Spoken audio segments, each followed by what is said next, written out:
C'est avant tout l'histoire de deux sœurs qui vivent à distance entre la France et le Québec. Toutes deux travaillent dans le secteur médico-social depuis plus de 20 ans. Elles ont souhaité mettre à profit leur énergie, leur empathie et leur professionnalisme afin de sensibiliser l'humain sur le regard qu'il peut porter à l'autre, quel que soit son parcours et son identité. En donnant la parole à des personnes qui ont la particularité de subir les clichés, des stigmatisations encore trop présentes dans notre société. Ce programme, qui se veut court, a aussi pour vocation de vous faire découvrir de belles personnes. Ce qui les réunit avant tout, c'est de s'ouvrir à l'autre avec beaucoup de gros bon sens, d'humour et d'humilité, afin que chacun tente de se regarder autrement. Êtes-vous prêts derrière votre écran ? Bonjour à tous, bienvenue aux Jumelles sans tabou. Ça fait un petit moment qu'on ne s'est pas vu, hein, Audrey? Ah oui, ça fait un long moment, ça veut dire, ça fait il y a un an. Il y a un an, on prend notre temps, c'est quand on rencontre des belles personnes sur nos chemins. Alors, aujourd'hui, nous allons aborder comme sujet comment vivre après un AVC. Tout d'abord, un AVC, c'est un accident vasculaire cérébral. C'est un problème de santé non planifié et urgent qui doit être traité, dépisté rapidement. C'est une diminution de l'apport sanguin dans le cœur ou dans le cerveau. Au Québec, on a 20 000 personnes qui sont touchées et qui subissent un AVC et environ 140 000 en France. Alors Diane, et vous, comment reconnaître un AVC? Alors, un AVC, c'est une perte soudaine d'une ou plusieurs fonctions du cerveau. Il faut réagir vite. Entendez bien, vite. Il y a une faiblesse ou un engourdissement soudain d'un seul côté du visage, une impossibilité de sourire, une lèvre tombante d'un côté, une perte de force ou un engourdissement du bras ou de la jambe, une difficulté d'élocution ou de compréhension. Alors, je vous donne ce petit outil mémotechnique vite. V comme visage paralysé, I comme impossible de bouger un membre, T comme trouble de la parole et E comme éviter le pire en composant le 15 en France ou le 911 au Québec. C'est ça. Alors, aujourd'hui, notre invité, c'est Pierre. Alors, qui est Pierre? Ça fait une vingtaine d'années que j'ai rencontré Pierre dans le cadre professionnel et nos relations ont basculé vers une amitié derrière. Ça s'est intensifié il y a 2 ans car Pierre a perdu sa femme. Et comme vous voyez derrière, il y a des bateaux. Pierre fait du bateau et a décidé l'année dernière de faire son propre chemin de Compostelle en revisitant les endroits chers à son cœur et à sa femme décédée pour se reconstruire et vivre son deuil. Le 23 juin, pendant son escale, Pierre, en Écosse, fait un AVC. Pendant plus de 8 mois, il vivra dans les structures et dans les hospitalisations. Et aujourd'hui, nous avons décidé avec Diane de vous présenter cette belle personne. Alors, on a une question pour toi. Es-tu prêt à vivre cette expérience sans tabou avec nous? Yes, we can. Yes, we can! Yeah! Tout d'abord, est-ce que tu peux te présenter en moins d'1 minute? Si ça prend un peu plus, c'est pas grave. Ouais. Alors, on va faire synthétique. Ouais, parce suite à un AVC, 1 minute, ça peut se multiplier. On parlera du temps peut-être. Tout à fait. Et, bon, je suis retraité de la fonction publique. J'ai travaillé une trentaine d'années dans la fonction publique. Et je suis en retraite depuis 2016 et on a vécu de très belles années avec ma femme depuis que nous sommes en Bretagne parce qu'on vient de la région parisienne. Et puis notre passion, c'est le bateau. Et d'autres passions que j'ai, c'est jouer de la musique et chanter. Moi, c'est quelque chose de très important pour de partager les bons moments et accompagné d'une guitare que je vais reprendre à essayer de rejouer de maintenant et parce que ça me manque. Là, c'est tout simplement le lien social qui est important pour nous.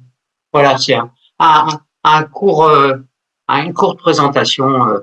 Je rentrerai pas dans les détails où j'habite, donc on n'en a rien à foutre. Hein. C'est la personne qui est importante, c'est ce qui me porte, qui me donne envie de vivre. Voilà.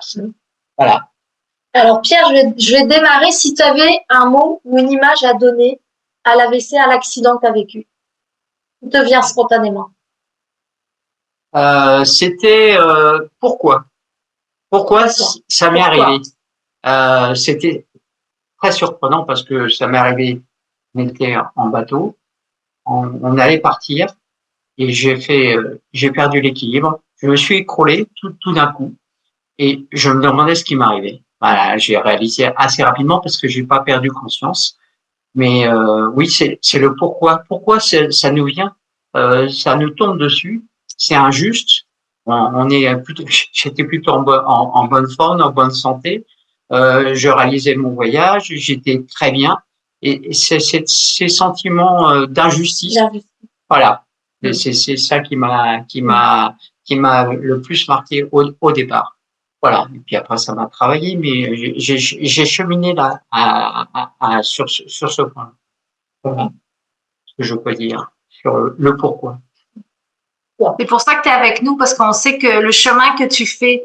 Donc, on voulait savoir ton retour sur les soins que tu as reçus dans les différentes structures qui t'ont accompagné, parce que je sais que tu nous avais dit que tu as eu plusieurs espaces qui t'ont accueilli pour t'aider dans les soins, et on voudrait avoir un retour, parce qu'on sait aujourd'hui qu'on a un regard très la société sur les soins, ça va vite, qu'il y a une pénurie de personnel, et nous, on veut voir toi, ton expérience.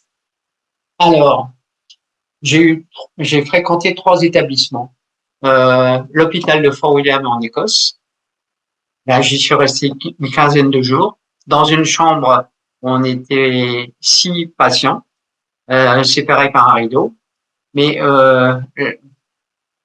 j'ai un bon souvenir malgré tout de ces conditions, parce que le personnel était prévenant et très impliqué.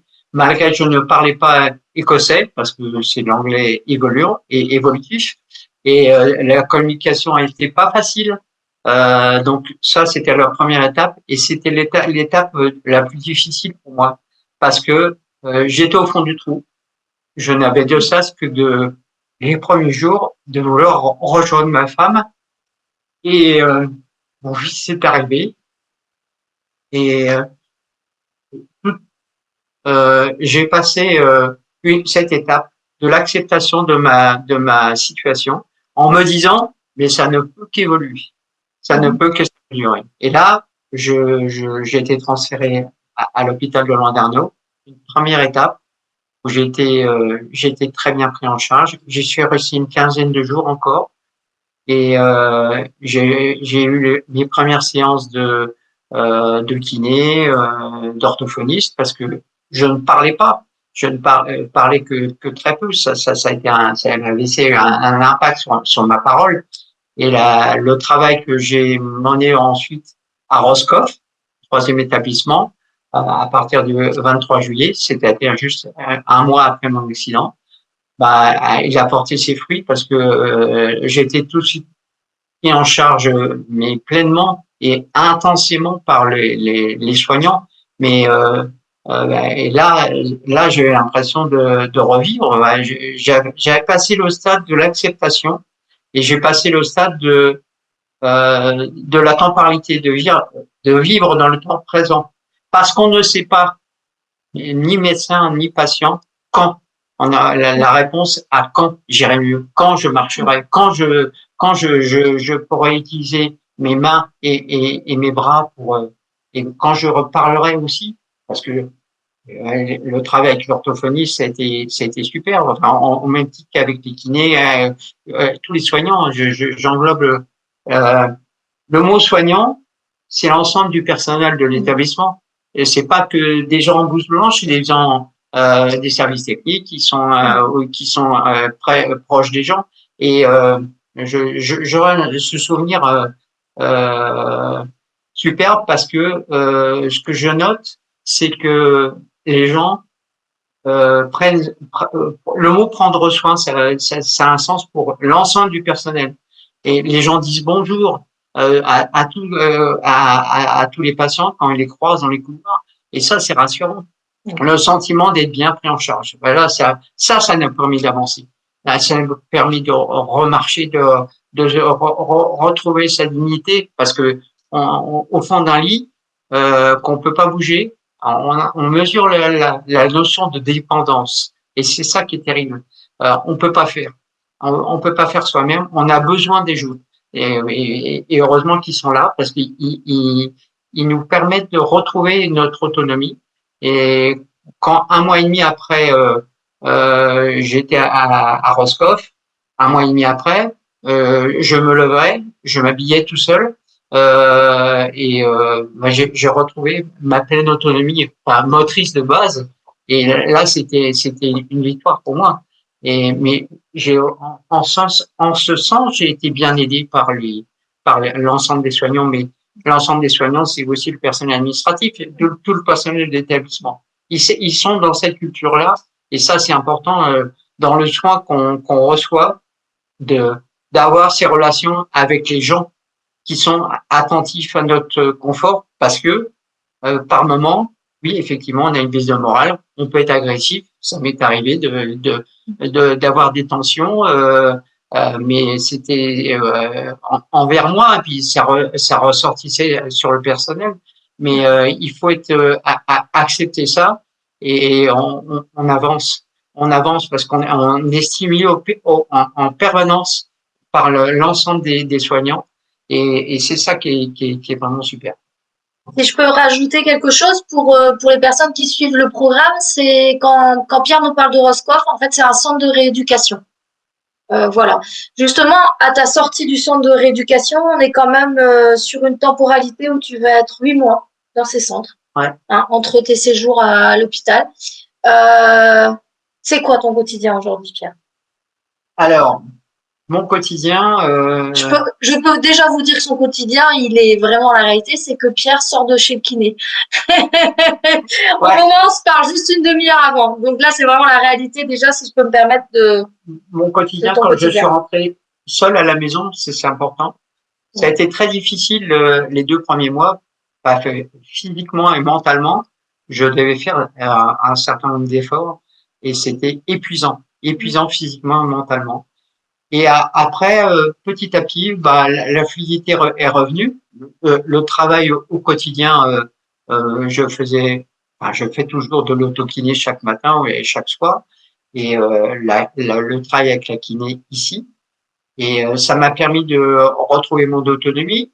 Alors, un truc que je fais, j'aime beaucoup marcher. J'ai peut-être une idée fixe, mais ça m'aide à marcher. Ça a un double sens. Marcher, c'est avancer dans la vie, c'est avancer physiquement, mais avancer dans la vie. Et ça me conforte. Et donc, oui, au quotidien, tu marchais à 3 jambes en plus. Ah, je marche à 3 jambes, oui, c'est ça. Oui. Une canne tripode, comment on dit ça? Ah non, quadripode pour la maison, mais une canne simple pour les deux. Une troisième chambre, des fois de. Ouais, non. Mais plus maintenant. Non, dans l'appartement, je me déplace sans canne, ou presque sans canne. Mais non, je fais mes courses moi-même, ou je me fais livrer. Je fais ma lessive, je fais mon ménage. Je devais avoir besoin d'une personne une fois par semaine. Enfin bon, bref, c'est une parenthèse. Mais ce que je veux dire, c'est que j'ai retrouvé mon autonomie de vie au quotidien. J'ai des projets. J'avais des projets avec les jumelles sans tabou aujourd'hui, et c'est porteur, et c'est très positif pour moi, parce que le fait d'être ici devant cette caméra me permet de dire que si ça peut servir à d'autres, oui, pourquoi pas.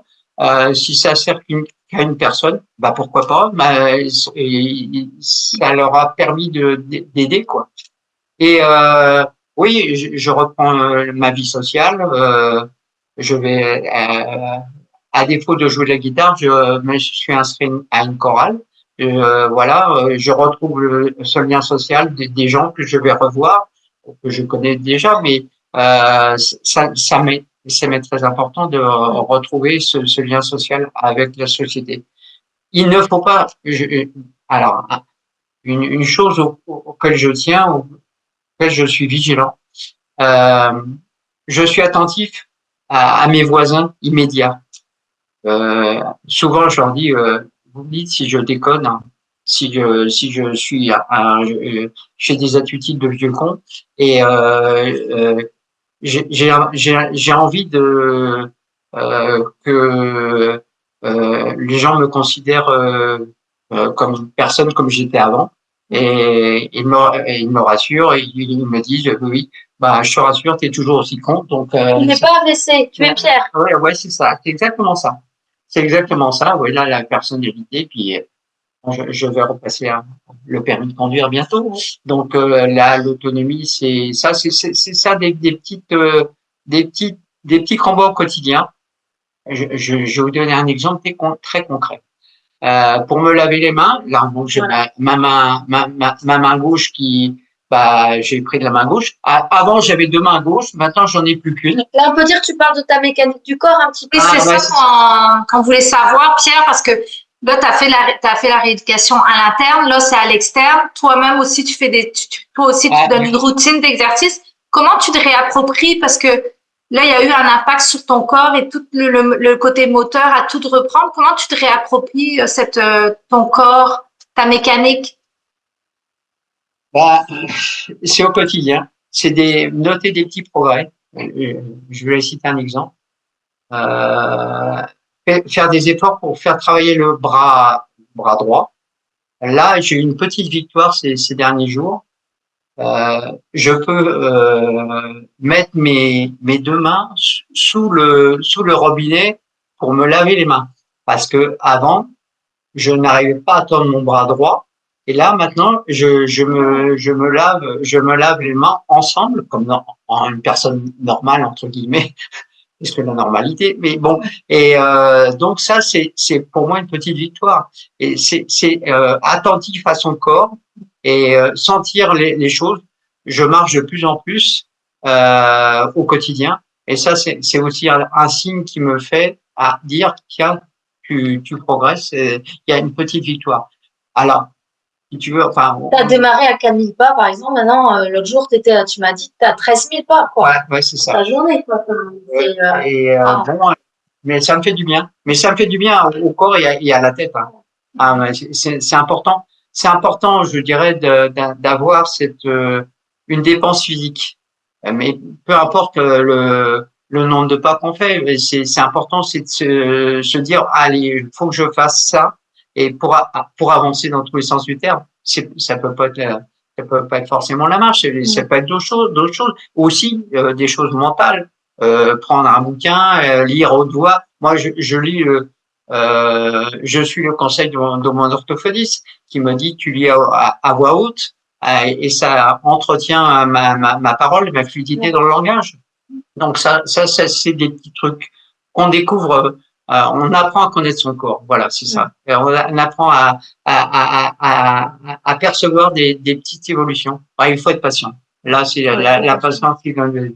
Parce que du coup, tu as expliqué ton quotidien en disant qu'en fait aussi, tu étais acteur, que ta vie sociale avait une place importante. Du coup, un peu brut de décoffrage, est-ce que le regard sur toi a changé? De ton entourage, des gens? Ah non. Alors, non, de ceux qui sont mes amis, mais globalement, non, leur regard n'a pas changé. Ils m'acceptent comme je suis. Mais par contre, il est vrai que certaines personnes ont un regard sur le handicap, alors particulier. Alors, j'ai mon explication. Ça, c'est mon explication. Ça n'appartient qu'à moi. Je pense que le regard du handicapé, qu'on porte sur les handicapés, c'est un regard de soi-même sur le vieillissement ou sur ce qu'on ne voudrait surtout pas être. et on a tendance à détourner le regard. J'ai croisé des personnes dans la rue que j'avais côtoyées professionnellement. Ils ont tourné la tête, mais je leur en veux pas. Je leur en veux pas. Ils savaient peut-être pas comment m'aborder, aborder une relation. Non, je pense que ça, finalement, c'est que ça pas. C'est leur propre peur, peut-être. Oui, c'est leur propre peur, c'est ça. Ouais. Puis toi, ouais. Est-ce que tu as des peurs, toi, Pierre?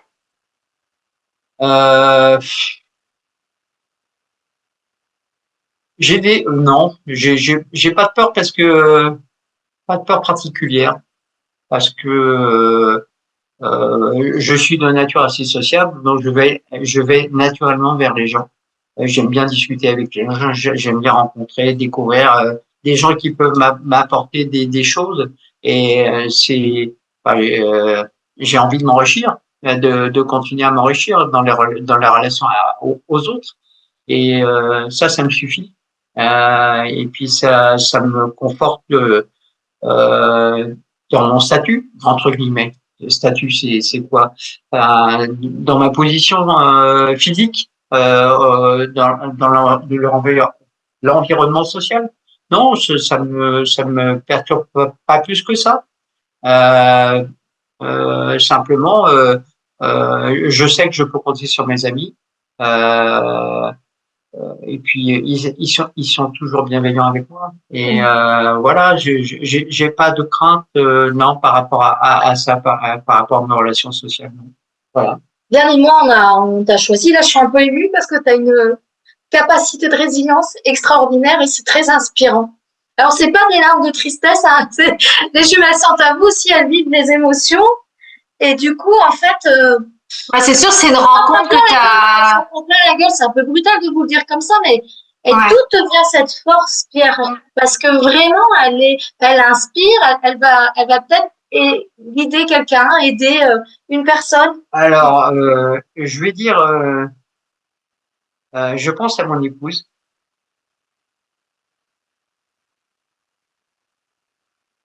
Elle a tellement souffert que ça me permet d'avancer. Il faut savoir que la femme de Pierre a travaillé en milieu hospitalier et sa mission première était la défense des droits des patients. Et du coup, Marie-Noël est décédée, nous a quittés et a été une battante. A eu un parcours, a été atteinte par le cancer assez jeune et du coup un parcours sans jamais se plaindre. Une force. Oui, c'est ce qu'elle m'a donné, hein. Voilà. Qui m'a permis d'avancer. Nous permet d'avoir une clé. Ouais, c'est une personne, oui, qui m'a permis d'avancer. Au-delà des gens que j'ai connus dans ma rééducation, ils sont tous formidables. Et là, ils nous permettent d'avancer au quotidien. Et je dirais, à des gens qui sont au fond d'un lit actuellement, il y a toutes les raisons Quand tu dis ça, tu parles de ce que tu as vécu avec ta femme et aussi, effectivement, au sport. C'est ça. Tous les gens que tu as pu croiser, rencontrer. Ça m'a enrichi. Là, je suis allé hier à Horoscope. J'avais rendez-vous avec le médecin. J'avais plaisir à revoir des gens et des patients qui étaient là. Alors, c'est ça aussi, le fait de l'hospitalisation, de faire des belles rencontres avec les soignants, mais des belles rencontres avec des patients aussi, parce que on partage beaucoup dans les chambres et alors il y a des choses qui nous permettent d'avancer, de tenir. On développe beaucoup l'humour noir. Hein. Alors là, on se lâche, mais on est en même temps bienveillant et on se dit tiens, nous on n'a pas à se plaindre parce que tu vois lui il a une situation plus grave que nous. Ouais, mais lui c'est dit aussi il y a pire que nous et ça me permet d'avancer et on développe cette solidarité entre patients et ça nous permet d'avancer et de moi-même.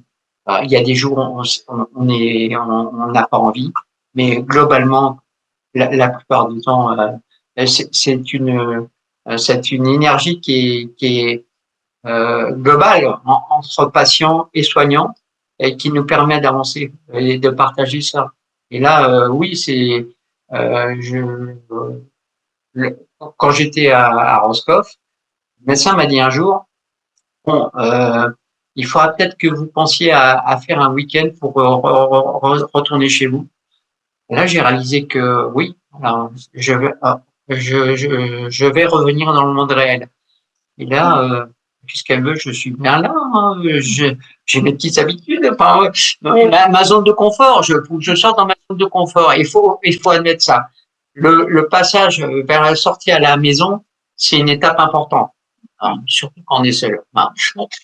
J'étais pas seul parce que j'avais des amis autour de moi, mais oui, il y a les autres, les compagnons ou les compagnes des patients. Ils ont un rôle important à jouer, mais ils ont une charge sur les épaules qui est hyper importante. J'ai discuté avec des femmes de patients avec qui j'étais dans la chambre, et c'était pour elles difficile. Il faut reconnaître. C'est anxiogène. Il va revenir, mais la maison est pas prête. La personne et l'environnement. L'environnement, oui, c'est ça. Et elles ont déjà supporté cette douleur de voir son compagnon au fond d'un lit et peut-être ne pas pouvoir retrouver la motricité ou la mobilité. Et donc, oui, c'est une lourde charge pour l'épouse, en l'occurrence, l'épouse d'un patient. Et on a évoqué souvent, j'ai déjà discuté aussi avec des compagnes, c'était effectivement difficile pour elles, mais ça, faut pas oublier, hein, parce que ça, c'est un rôle déterminant de présence. Il y a des gens qui n'ont pas de visite, mais en général, moi, j'ai constaté ça quand je voyais mon épouse à l'hôpital. Je venais très fréquemment, enfin tous les jours, mais il y avait des chambres qui étaient désespérément vides et des patients qui étaient, qui personne voulait les voir. Et c'était terrible, hein, c'est le sentiment de solitude. Et là, dans le centre de rééducation, là, c'est moteur. On est poussé par l'énergie de tout le monde et c'est ça qui est enrichissant. Une question pour toi. J'avais une question parce que tantôt, tu as parlé tu as donné des conseils. Tu as parlé, en fin de compte, je voulais voir un conseil ou des outils. Tu as parlé que toi, l'humour, ça a aidé, le partage avec les gens dans la chambre. Est-ce que tu as d'autres conseils ou outils à donner? Ouais, alors, c'est propre à ma personnalité, mais propre à l'environnement où j'étais. C'est un environnement superbe. On est bordé par la mer, sur les 3 faces de l'établissement. Et tous les jours, été comme hiver, mais en t-shirt. Hein. Je partais sur mon fauteuil roulant, me mettre face à la mer, et je mettais un casque sur ma tête, et là, je me ressourçais. Et je pleurais. Ça a été un outil. Ah ouais. Parce que Pierre était en fauteuil roulant électrique pour démarrer, pour comprendre un petit peu où on en est un an après. Alors des fois, oui, effectivement, je m'embourbais dans le sable, je tardais à venir, je fais du stop pour entrer, mais c'était vraiment moi, c'est un outil qui m'a vraiment aidé, hein. Ouais. Et non, c'était vraiment super. Et tant qu'il pleuvait pas, je sortais, était comme hiver, hein. C'était vraiment, c'est important d'avoir quelque chose à raccrocher. Il y a un voisin de chambre qui était fan de maquettes. Bon, qui construisait ses maquettes. Bah ouais, il y a la lecture, il y a, oui, bien entendu la télé, mais pas que ça. Et son évasion. Ouais, et puis échanger avec les patients de chambre. Moi, j'ai gardé des relations. Je vais les revoir. Avec deux, trois personnes. Pierre est un peu dans la déformation professionnelle ayant travaillé dans le social. Ah, c'est ça. Il faut écouter. Si tu avais un message à faire passer sans tabou, ça serait lequel là dans l'émission? Alors, qu'est-ce que je peux dire? J'ai envie de dire plein de choses. Mais essentiellement, ça serait quoi? Un message alors, à transmettre aux Alors, par rapport à ça, il faut accepter notre situation en se disant que ça va changer, ça va évoluer. Et la notion de temporalité était très importante pour moi parce que on mesure effectivement les semaines s'enchaînent les unes après les autres et très vite parce qu'on est occupé par la rééducation. Et en même temps, cette temporalité me dit, bah ouais, je progresse pas vite, mais faut garder espoir. Et oui, le temps qui est long, mais sera nécessaire pour je suis là ici à vous parler aujourd'hui et on a accepté cette règle du jeu de pas savoir, comme je disais, mais c'est pas comme un traitement antibiotique qu'au bout de 10 jours on est guéri. Non, il faut accepter ça. Il faut accepter ça, cette règle du jeu. Et puis ça, mais ça le fait, comme on dit. Et moi, j'ai retrouvé, je retrouve ma vie aujourd'hui. J'avais un groupe qui me suivait sur WhatsApp et qui s'appelait Nouvelle Route. Et j'ai clôturé ce groupe de WhatsApp en disant on va reprendre une activité normale, comme disaient les Guignols, hein. Bon, c'est ça, et on reprend la vie. Et tu as repris le bateau d'ailleurs. J'ai repris le bateau. Je suis navigué. Je suis parti naviguer à moi. Je suis en bateau avec un ami. Alors, j'étais en statut VIP. Hein. Je ne savais pas faire grand chose, mais t'étais sur bateau. Ah ouais, c'était sur bateau. C'était très symbolique. Hein. C'était physiquement, c'était éprouvant, comme j'ai dit, très éprouvant. J'avais des douleurs partout. Enfin bon, bref, mais j'avançais. Et c'est ça qu'il faut faire. Il faut avoir rentrer dans une dynamique de projet. Voilà, c'est ça. Voilà. Diane, qu'est-ce que tu veux dire à Pierre? Moi, je veux juste dire, et je pense que les gens qui vont visionner, comme tu dis, s'il y a une personne ou plusieurs personnes, c'est ta détermination.